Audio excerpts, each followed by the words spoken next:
título do primeiro sermão dessa série é O que é ser um discípulo de Cristo? O que significa ser um discípulo de Cristo? Antes disso, eu queria orar com vocês, chamar vocês também para orar comigo, para que nós possamos ser ensinados pela palavra do Senhor essa noite, para que possamos sair daqui transformados pelo poder que existe nessa palavra. Amém? Senhor Deus, mais uma vez, queremos te dar graças pela tua igreja, e dar graças pela tua palavra, e dar graças pelo nosso Senhor Jesus. Obrigado. Obrigado pela salvação que encontramos somente nele. Obrigado pelo poder que existe nesse nome, o nome mais poderoso do universo. Senhor, nós louvamos a ti pela tua bondade, pela tua misericórdia, e louvamos ao Senhor porque o Senhor mesmo nos escolheu. Não fomos nós que o escolhemos, mas o Senhor nos escolheu para irmos e darmos frutos. Que esses frutos possam trazer glória para o teu nome, que tudo que fizermos, ó Pai, que tudo que falarmos possa, Senhor Deus, gerar resultados positivos para o teu evangelho e para o avanço da tua igreja, Senhor Deus. Nós te louvamos pela tua palavra, te louvamos por este momento aqui juntos, como irmãos e irmãs, reunidos no teu nome. Nós te agradecemos por tua bondade e tua misericórdia. É no nome santo de Jesus que nós oramos. Amém. Amém. Então, como eu disse, o título para o sermão dessa noite é O que é ser um discípulo de Cristo. Mas antes de seguirmos e falarmos sobre o que é ser um discípulo de Cristo, eu gostaria de falar o que não é ser um discípulo de Cristo, né? É bom a gente ter, eu quero explorar os lados positivos disso, mas também quero explorar um pouquinho o lado negativo de discipulado. Né? Eu usei esse exemplo hoje de manhã e quero usar de novo hoje à tarde. Por exemplo, ser um discípulo de Cristo não é ser um simpatizante do Evangelho.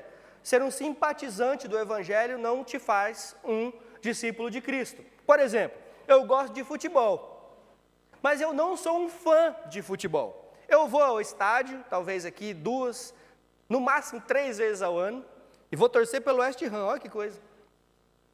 Não ganha nada, mas eu estou lá torcendo para eles. De vez em quando eles ganham alguma coisa, né?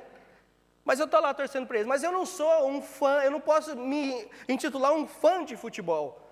Eu vou lá, eu sou um simpatizante, eu gosto, eu vou lá, grito com eles, mas eu vou para casa e vivo minha vida. É assim que muitos fazem com relação a Cristo. Eles são apenas espectadores, eles ouvem, eles acham legal, eles acham bonito, mas eles são apenas simpatizantes de Cristo. E simpatizante de Cristo, deixa eu esclarecer isso, simpatizante de Cristo não vai para o céu. Quem vai para o céu é salvo. Quem vai para o céu é discípulo. Quem vai para o céu é aquele que foi salvo, lavado, remido pelo sangue do Cordeiro. Esses vão para o céu. Simpatizante do Evangelho não é nada mais do que um simpatizante do Evangelho. E nós não podemos ser simpatizantes. Ser um discípulo não é apenas uma profissão de fé verbal, mas é um estilo de vida. Ser discípulo de Cristo implica em vivermos segundo o que diz a palavra de Deus, como devemos viver. Isso não quer dizer que, aliás, isso não quer dizer que devemos ter uma fé superficial, mas a nossa fé deve ser findada em Cristo Jesus. O Senhor Jesus mesmo, ao contar a parábola do semeador, ele fala sobre isso. Ele fala que a nossa fé deve ter raízes profundas, para que quando vierem as tribulações, ela está firmada onde tem que ser, que é nele mesmo. Ir à igreja, irmãos, ir à igreja não te faz um discípulo. Ir à igreja não te faz um discípulo. Mas ficar desigrejado, pior ainda. Porque você vindo à igreja, pelo menos você está ouvindo a palavra do Senhor. Agora, existem alguns grupos e alguns teólogos de internet, pastor Kleber, que diz que eles não precisam ir à igreja. Quando a Bíblia diz o tempo todo que nós somos corpo de Cristo, que devemos estar unidos, que devemos não deixar de congregar juntos, como é o costume de alguns, como diz Hebreus. Então não devemos deixar de fazer essas coisas. Porém, somente irmos à igreja, sermos frequentadores de uma igreja, como se fosse um clube social, também não te faz um discípulo. Outra coisa que não significa ser um discípulo é quando nós vamos para Jesus em busca de alguns benefícios pessoais. Ser um discípulo não é buscar Jesus pelos benefícios materiais que Ele pode nos dar, mas por quem Ele é. O próprio Deus encarnado, que foi crucificado, morreu e ressuscitou por nós. Existe aqui a necessidade de calcular o custo.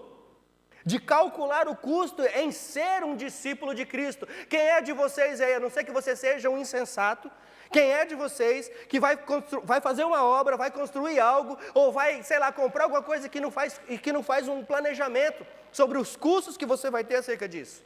Nós precisamos fazer essas coisas. Se você não souber, fala com o Jean, que ele sabe como é que faz. Jean faz uma tabela no Excel para nós, né, Jean?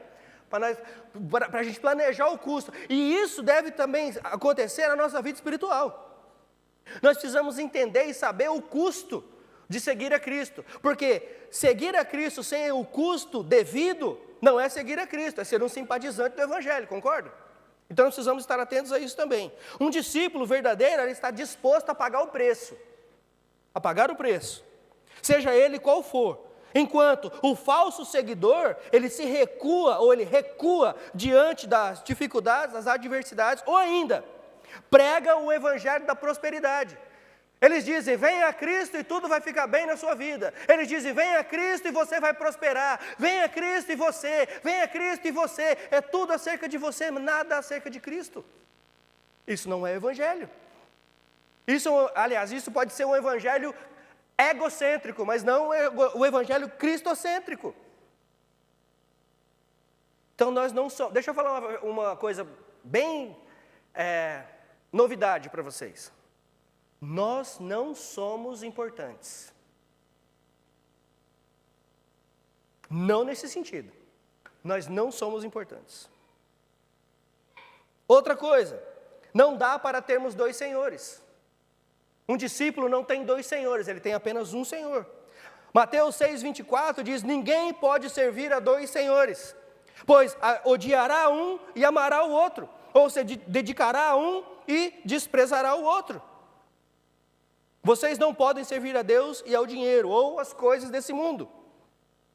Romanos 12:2 nos exorta a não nos conformarmos com este mundo, mas sermos transformados pela renovação da nossa mente.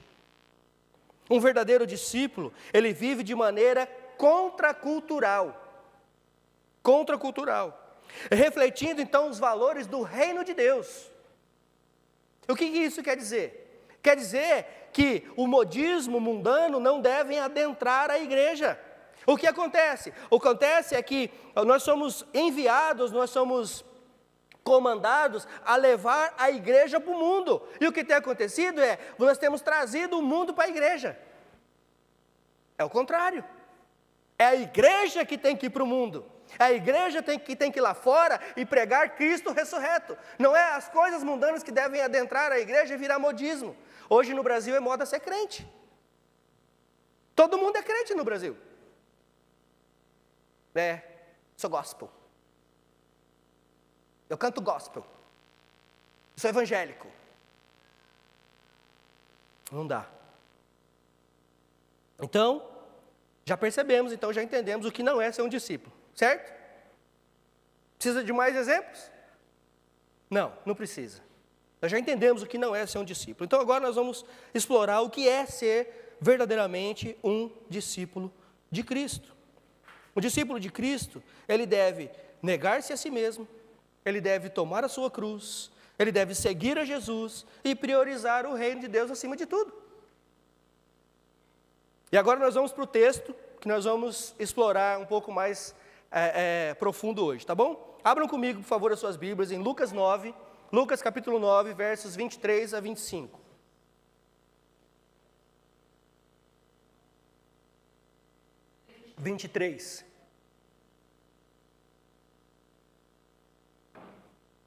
Lucas 9, de 23 a 25. Jesus dizia a todos, se alguém quiser vir após mim, negue-se a si mesmo, tome diariamente a sua cruz e siga-me. Pois quem quiser salvar a sua vida, a perderá. Mas quem perder a própria vida por minha causa, a salvará. Pois que adianta o homem ganhar o mundo inteiro e perder-se ou destruir a si mesmo? E o mesmo texto é repetido também em Mateus 16, 24. Mateus 16, 24 diz: então Jesus disse aos seus discípulos: se alguém quiser vir a mim, negue-se a si mesmo. Tome a sua cruz e siga-me. Pois quem quiser salvar a sua vida, a perderá. Mas quem perder a própria vida por minha causa, a encontrará. O mesmo texto. Então a primeira coisa que nós vamos ver hoje: negar a si mesmo e tomar nossa cruz. O que significa negar a si mesmo? Jesus aqui, ele estava totalmente ciente de que muitos daqueles que estavam o seguindo eram apenas simpatizantes. Eles eram simpatizantes ou vinham até Jesus para receber algo em troca. Queriam um milagre, queriam alguma coisa. Eles estavam em busca de benefícios pessoais e não tinham, muitos deles, uma fé verdadeira. A Bíblia diz muitas vezes que uma multidão o seguia. Mas a Bíblia também diz que quando ele parava e conversava com os seus seguidores, com os seus discípulos, uma multidão que segue é diferente de discípulo e daqueles que creem em Cristo Jesus. E Jesus estava perfeitamente ciente dessas coisas. Isso é tão verdade que alguns versículos antes de João, que é os versos do ano, Jesus pergunta aos seus discípulos: quem o povo diz que eu sou?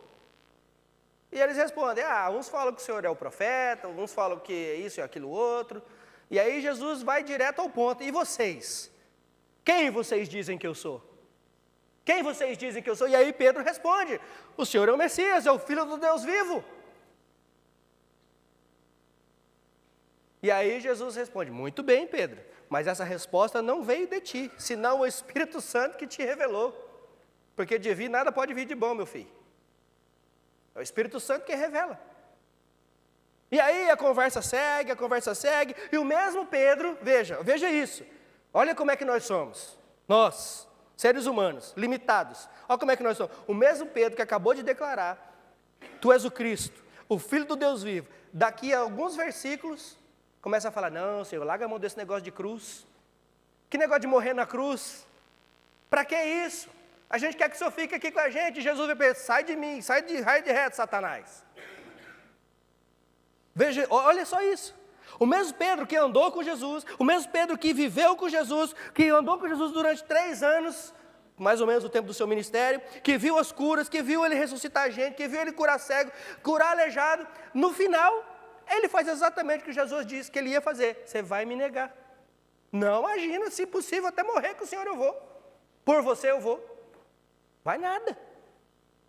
E eu me identifico muito com Pedro. Espero que você se identifique também. Se você está aí pensando na sua cabeça, julgando Pedro agora, eu vou dizer que eu e você somos igualzinho a Pedro. Somos igualzinho a Pedro. É só a água subir um pouquinho para cima da canela para você ver uma coisa, a hora que começa a bater o apuro. Nós somos iguaizinhos a ele. Então não julguem Pedro, não. Não vamos julgar Pedro. E aí Jesus pergunta: quem dizes que eu sou? Quem você diz que Jesus é? Você é um discípulo de Cristo? Não responde. Responda para você. Você tem sido um discípulo de Cristo? Quem você diz que Jesus é, então? Quem é Jesus para você? Negar-se a si mesmo implica em uma rejeição consciente do seu ego, do meu ego. Nós precisamos rejeitar o nosso ego, as nossas ambições pessoais em favor da vontade de Deus. Filipenses 2, 3 e 4, Paulo exorta os crentes a considerarem os outros primeiro. Assim como Jesus fez, esvaziando-se a si mesmo. Lembra-se? Jesus, Deus, se fez carne. Jesus, sendo Deus, esvaziou-se a si mesmo e se tornou servo. Servo. E serviu a todos. Isso é negar-se a si mesmo. Tomar a sua cruz significa aceitar voluntariamente o sofrimento e a perseguição por causa de Cristo. Mateus 10, 38, Jesus afirma que aqueles que não tomam a sua cruz e o seguem, não são dignos dele. Precisamos aprender a tomar a nossa cruz. A cruz não é apenas um símbolo de sofrimento, irmãos. A cruz não é apenas um símbolo de sofrimento, mas de morte para o pecado e um de renascimento em Cristo Jesus. Para nós, para Cristo, a cruz representou a morte. Para nós, a cruz representa vida e vida em abundância. Nós precisamos ter ciência disso. Veja a nossa cruz. Cadê a cruz, gente? Estava aqui. Ah, está aqui. Oxe, eu tinha tirado minha cruz daqui. Eu gosto tanto de apontar para ela. Está aqui, obrigado, Carol. Está até na ceia. Esqueci da ceia, Carol. Está vendo essa cruz aqui? Está vazia. Ele não está lá. Ele ressuscitou.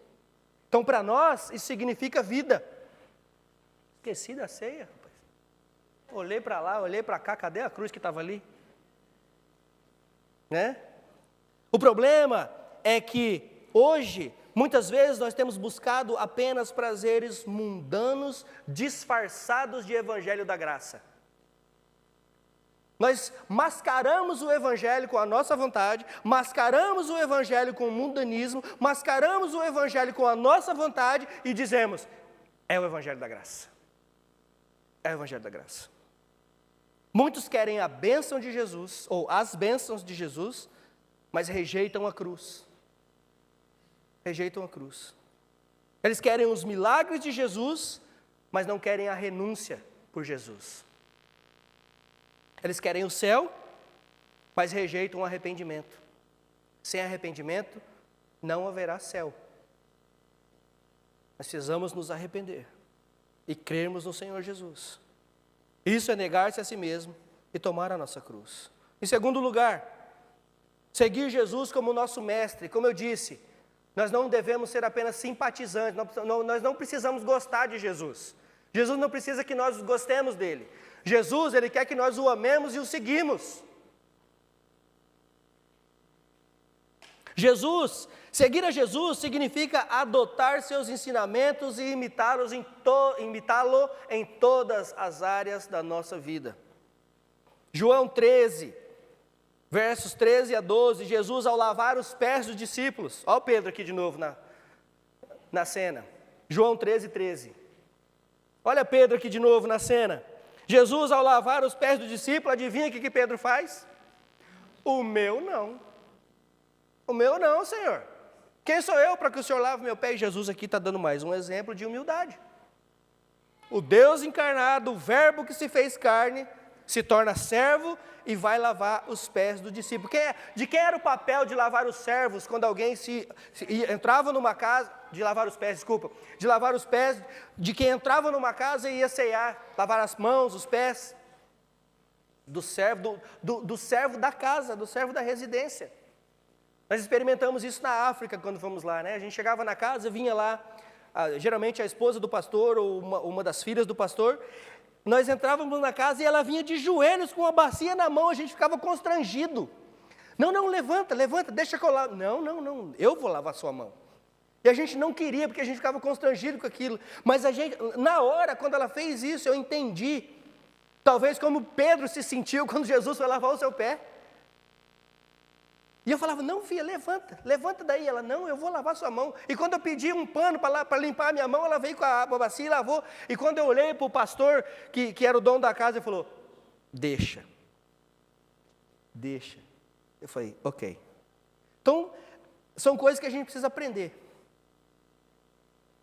Jesus, ao lavar os pés do discípulo, ele dá um exemplo de humildade e serviço. O discipulado envolve aprendizado constante, irmãos. Aprendizado constante e o comprometimento em seguir o exemplo de Cristo em amor, compaixão e santidade. Jesus nos ordenou a ir e fazer discípulos. Ele não nos mandou ir fazer admiradores. Até porque, se você pregar o evangelho, tem uma coisa que você não vai ter, admirador.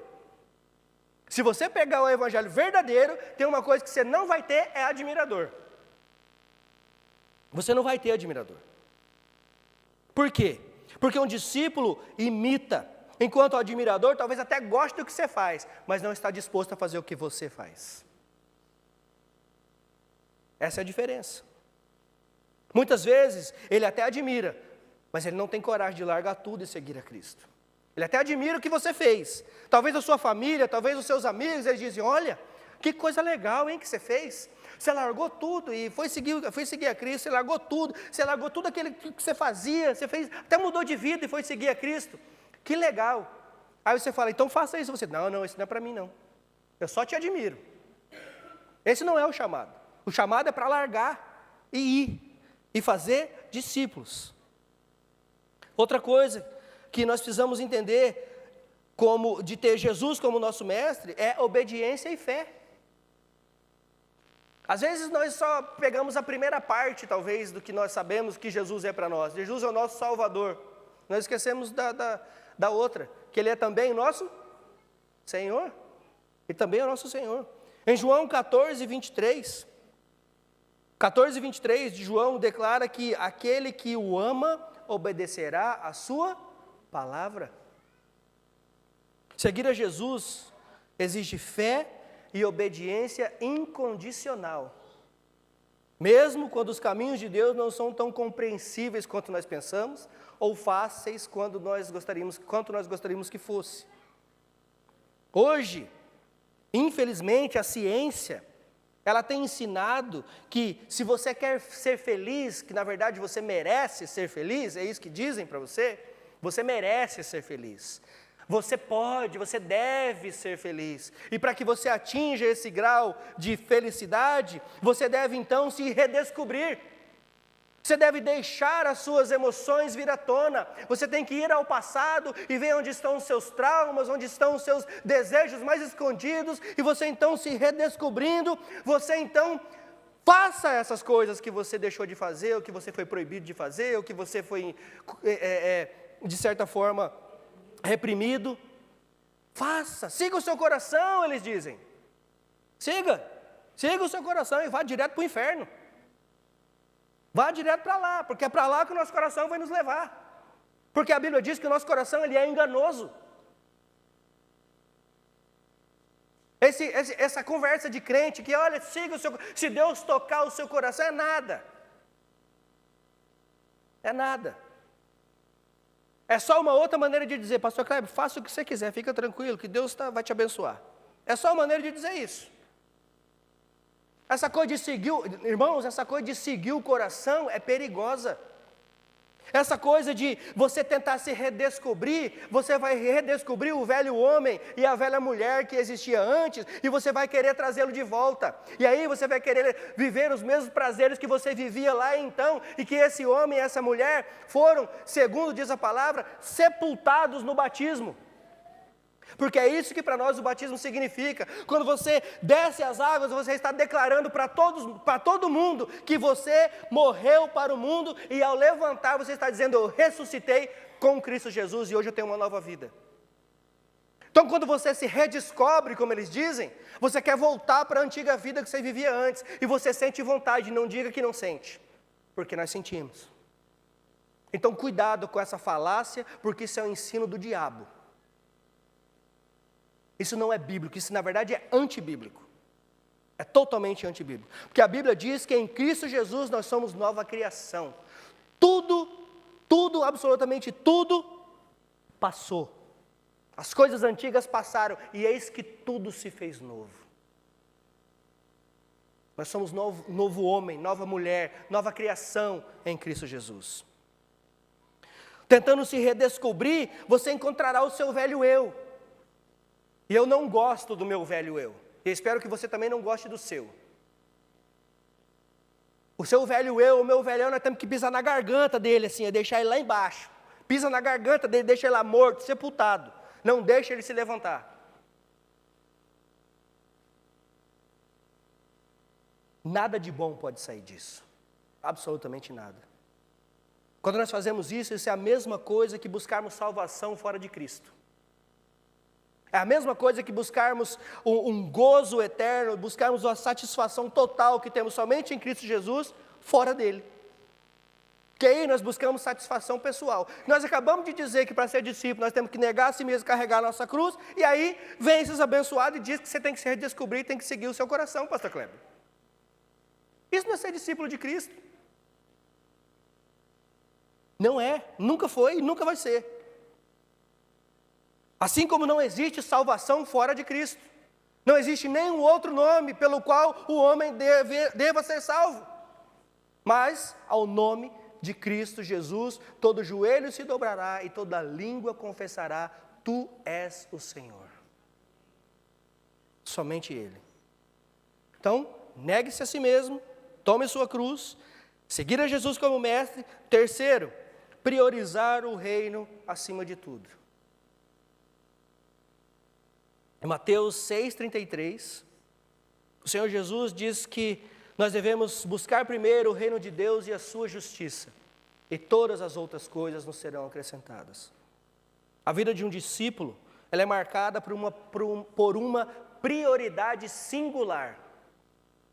Veja isso, a vida de um discípulo, ela é marcada por uma prioridade singular: viver de acordo com os valores do reino, colocando Deus no centro de todas as nossas ações e decisões. Nós precisamos fazer isso. Nós precisamos renunciar ao mundo. Lucas 9:25 nos adverte aqui sobre o perigo de ganhar o mundo, nós acabamos de ler, de ganhar o mundo inteiro e perder o quê? A alma. Perdemos a alma. Ser um discípulo implica em valorizar as riquezas celestiais acima dos prazeres e posses terrenas. Paulo, em Filipenses 3:7-9, considera tudo como perda pela excelência do conhecimento de Cristo Jesus. Veja o que diz Filipenses 3:7-9. Contudo, o que para mim era lucro, passei a considerar como perda, por causa de Cristo. Mais do que isso, considero tudo como perda, comparado com a suprema grandeza do conhecimento de Cristo Jesus, o meu Senhor, por quem perdi todas as coisas. Eu as considero como esterco, para poder ganhar Cristo e ser encontrado nele, não tendo a minha própria justiça, que procede da lei, mas a que vem por meio da fé em Cristo Jesus, a justiça que procede de Deus e se baseia na fé. Se baseia na fé. Irmãos, é melhor ser salvo do que ser rico. Repito, é melhor ser salvo do que ser rico. Explico. E me entendam aqui. Eu não estou dizendo que é pecado ser rico. Eu estou dizendo que é melhor ser salvo do que ser rico. Porque é exatamente isso que o texto disse. Que é melhor perdermos o mundo e estarmos com Cristo do que ganharmos o mundo e perdermos a nossa alma. O que eu estou falando aqui é sobre prioridades. Prioridades. O importante aqui é prioridade. É melhor ser salvo do que ser rico. A riqueza só vai com você até o túmulo. É do túmulo, você para baixo e a riqueza fica. Certo? A riqueza só vai com você até ali. Enquanto salvação é para a eternidade. Então é melhor ser salvo do que ser rico. Se você for rico e salvo, amém, problema seu. Eu estou só falando aqui sobre prioridades que nós devemos ter. Só isso. E o texto ainda continua no verso 26 de Lucas 9, que nós lemos. Se alguém se envergonhar de mim... É Lucas 9 nada, é 13, né? Desculpa. Não, é 9, está certo. Lucas 9, está certo. O verso 26 diz: se alguém se envergonhar de mim e das minhas palavras, o Filho do Homem se envergonhará daquele quando vier na sua glória e na glória do Pai e dos santos anjos. Se alguém se envergonhar de mim, eu também me envergonharei dele. Está vendo aqui? Prioridades. Prioridades. Apesar de muitos hoje acharem que ser cristão é legal, está na moda. A verdade é que ser um discípulo de Cristo nunca foi uma questão de popularidade ou sucesso. Hoje, nós vemos uma manada crescente de pessoas achando que igreja grande, igreja de sucesso, igreja rica é coisa boa. Não que não seja, mas não é só isso. Eu já disse isso para vocês e repito. O Senhor Jesus não quer uma igreja cheia de gente. O Senhor Jesus quer uma igreja cheia de crente. Não adianta ter uma igreja cheia de gente e que dessa gente ninguém é crente. O que o Senhor Jesus quer é uma igreja cheia de crente, cheia de discípulos dele, cheia de pessoas que obedecem a sua palavra, cheia de pessoas que renunciaram ao seu ego, cheia de pessoas que entendem que são pecadores e que necessitam da graça de Deus e que foram salvos pelo Senhor Jesus e que obedecem o seu chamado de ide e pregai o evangelho. É isso que o Senhor Jesus quer. É para isso que o Senhor Jesus nos chama. Ele não nos chama para sermos meros espectadores. Ele nos chamou para irmos e pregarmos. Ele nos chamou para irmos e fazermos discípulos. Ele nos chamou para irmos e darmos bons frutos. Ele não quer que sejamos meros espectadores, meros admiradores, meros frequentadores. Não, Ele nos chama para sermos igreja. E a igreja tem um papel fundamental na sociedade. Onde existe uma igreja sólida, onde existe uma igreja que faz a diferença, ali existe um pai de família melhor, ali existe uma mãe melhor, ali existe um filho melhor, ali existe um empregado melhor, ali existe um patrão melhor, ali existe um aluno melhor, tudo melhor. Por quê? Porque Cristo faz a diferença nas nossas vidas. Onde existe uma família saudável, existe uma igreja saudável. Onde existe uma igreja saudável, existe uma comunidade saudável. A sua família está saudável? Você tem sido um discípulo de Cristo, uma discípula de Cristo? Você tem discipulado os seus filhos? Você tem ajudado alguém a crescer na fé em Cristo Jesus? Ou você espera só o pastor fazer isso? Você espera só a esposa do pastor fazer isso? Ou os professores de escola bíblica dominical? Nós estamos aqui juntos uma vez por semana durante 40 minutos. Se eu passar de 40, você já começa a entortar o nariz. Uma vez por semana. Quem está com você todo dia na sua casa é a sua família. Quem senta à mesa com você é a sua família. É lá que acontece o discipulado. É lá que nós ensinamos. Hoje a Luísa veio perguntar para mim, veio falar para mim quem foi José e Maria. Sabe quem foi, tio? Falei, sei. Quem foi? Papai e mamãe de Jesus. Muito bem. Falei, quem é Jesus então, Luísa? Vamos ver se você sabe mesmo. Filho de Deus. É o Filho de Deus. Eu falei, o que foi que ele fez? E olha só a inocência da criança. O que foi que Jesus fez, Luísa? Ele fez uma coisa boa para que nós pudéssemos ser bom para Deus. Ela entendeu a mensagem do Evangelho. Do jeitinho dela, mas ela entendeu. Eu falei, exatamente, Luísa. Ele morreu pelos nossos pecados para que pudéssemos ser perdoados. Ah, isso, tio. Isso. E é isso que nós precisamos ensinar. É legal ensinar as historinhas da Bíblia, claro que é. Ensinar sobre Davi, sobre Golias, sobre Moisés, sobre a arca, é excelente. Nós temos que ensinar tudo isso, mas nós temos que ensinar o Evangelho também. Nós temos que ensinar que eles inclusive, pequenininho, bonitinho, coisa mais fofa, eles são pecadores, eles precisam da salvação em Cristo Jesus. Eles precisam. Você ensina seu filho a mentir? Quando você fala, não mexe aí, ele vai lá e mexe. Você fala, mexeu? Não. Você ensinou ele? Não, você não ensinou, está na natureza dele. Está na natureza dele. Não, coloca o dedo aqui, menino, que machuca. Enfiou o dedo, machucou. Você colocou o dedo? Não. Você não ensinou, não. É da natureza humana. Nós somos assim. Não precisa ensinar. Nós precisamos ensinar o que é fazer certo. Ensinar a fazer errado não precisa. Eles já sabem como é que faz. Nós temos que ensinar que precisa falar a verdade. Nós temos que ensinar que não se deve mentir. Porque mentir eles já sabem, você não precisa ensinar. Agora, quantas vezes seu filho, sua filha, quantas vezes seu marido, quantas vezes sua esposa já viu você orando? Já viu você estudando na Bíblia? Quantas vezes? Será que nós temos sido esse exemplo de renúncia e fé verdadeira? Porque o nosso maior campo missionário, digo para vocês, homens, nosso maior campo missionário não é a igreja, não é na África, não é na Europa, não é no Brasil. O nosso maior campo missionário é em casa. é a nossa família. Lá é que tudo começa. Não adianta ser, que nem dizia um contador de história, que não adianta ser crente na igreja e ser um demônio em casa. Não adianta nada. Não adianta falar bonito na igreja e chegar em casa. Não, nós precisamos ser crentes genuínos em todos os lugares. Então, para ser um discípulo de Cristo, existe para nós um chamado para uma vida de autonegação, de entrega, de serviço.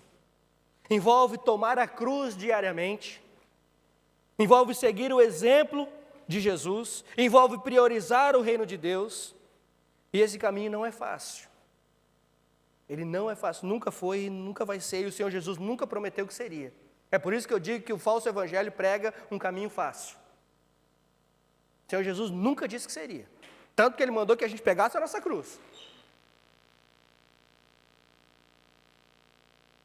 E agora vamos para as aplicações práticas. Aplicações práticas para as nossas vidas.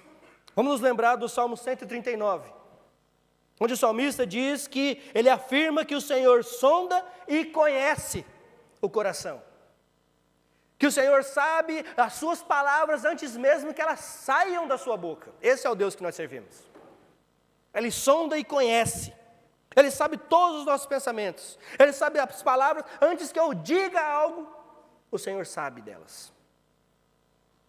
Então nós precisamos orar para que o Senhor nos mostre o que está mais escondido lá no fundo do nosso coração.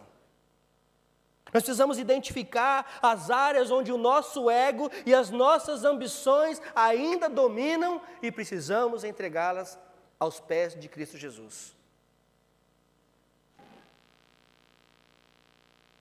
Irmãos, eu não estou dizendo que você não tem que ter sonhos, eu não estou dizendo que você não tem que ter planos, eu não estou dizendo que você não tem que buscar conquistar, não é isso que eu estou dizendo, eu não estou aqui pregando um evangelho de pobreza, que o crente tem que ser pobre, tem que ser miserável mesmo, não é isso que eu estou dizendo.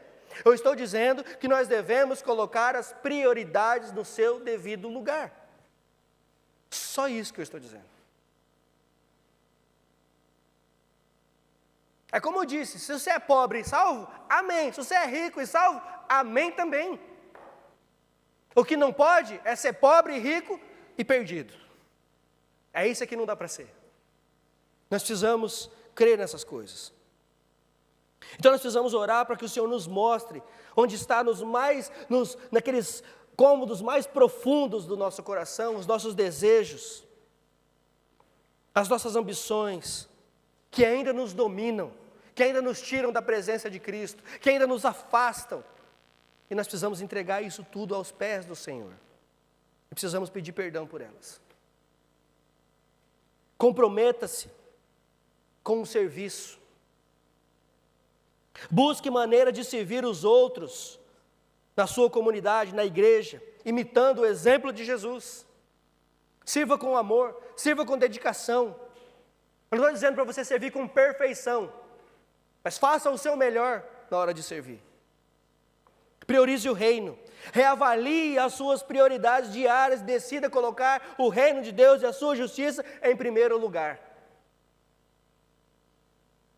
Eu falei isso sexta-feira, quando nós nos encontramos todos juntos aqui para a nossa reunião final de oração. Inclusive, nossa semana de oração, eu quero dizer que, principalmente para o grupo de fala portuguesa, ou que fala em português, foi um fiasco.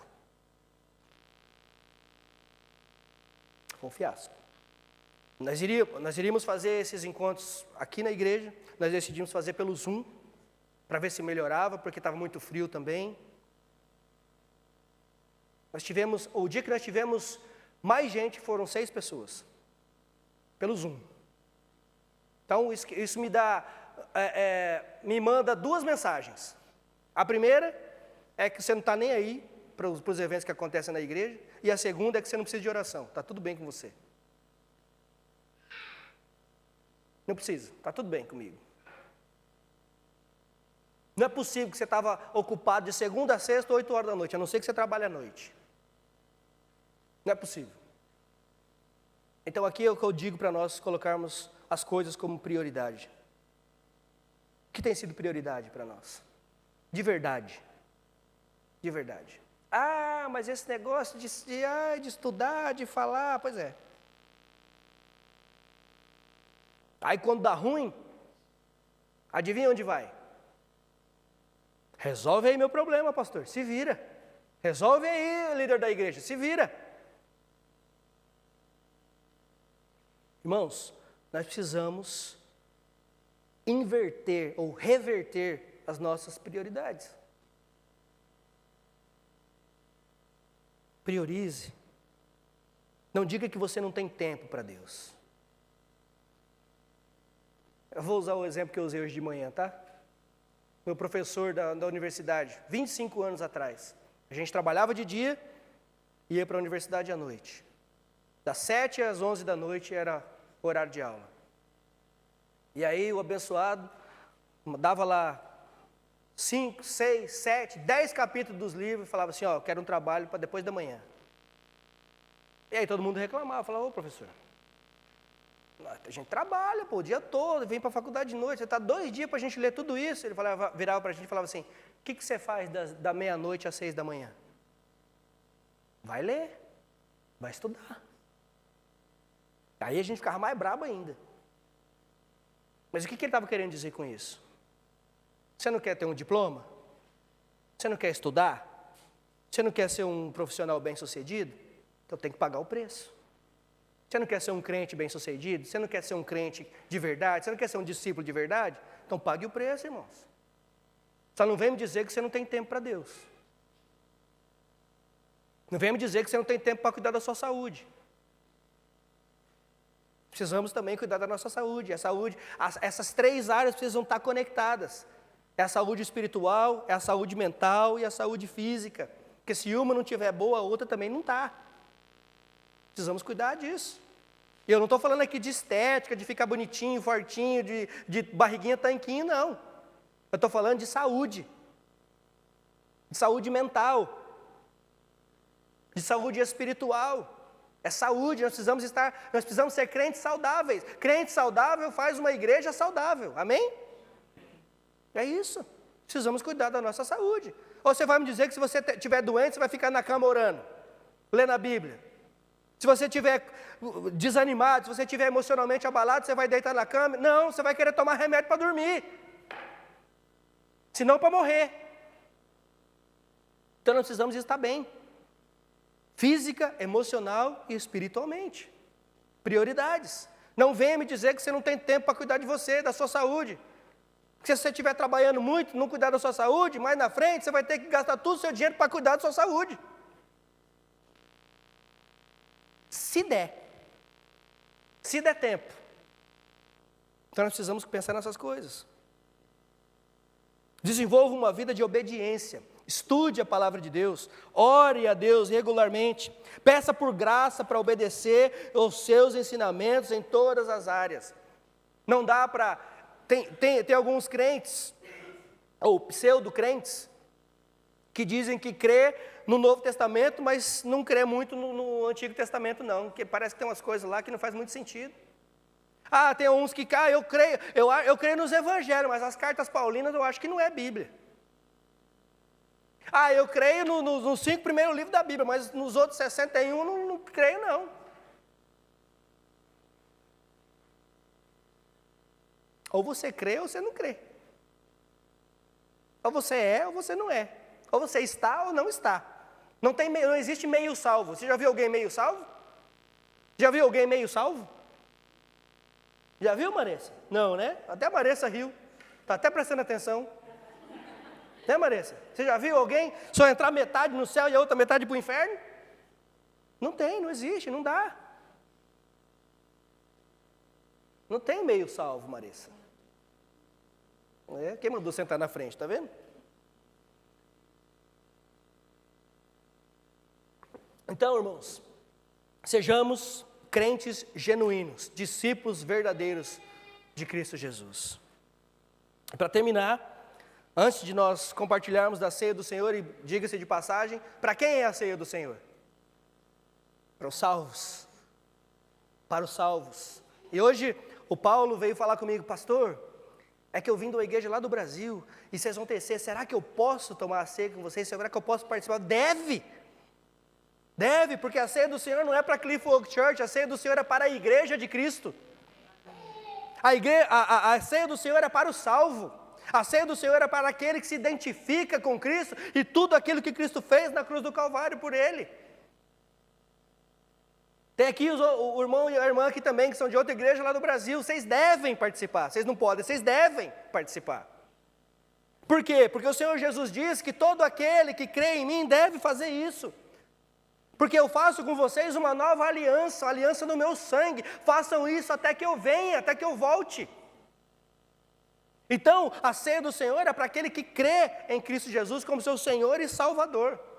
Aquele que crê, aquele que sabe, que reconhece, que entende o que Cristo fez na cruz do Calvário. Agora, se você não sabe, não entende, não reconhece, não participe. Porque não é para você. Talvez você possa falar comigo ao final do culto, falar com o pastor Kleber ao final do culto, nós possamos falar, conversar com você a respeito. Mas a ceia é para os salvos, para os discípulos do Senhor. E para terminar, eu gostaria de ler Gálatas 14, 15. Gálatas 6, 14 e 15. Gálatas 6, 14 e 15. Quanto a mim, que eu jamais me glorie, a não ser na cruz do nosso Senhor Jesus Cristo, por meio do qual o mundo foi crucificado para mim, e eu para o mundo. Pois em Cristo Jesus, nem a circuncisão, nem a incircuncisão tem algum valor. O que me importa é ser nova criação. Nova criação. Nós vamos ter uma música para a gente acompanhar enquanto nós vamos fazer a ceia. Pode terminar a transmissão, por favor. Obrigado.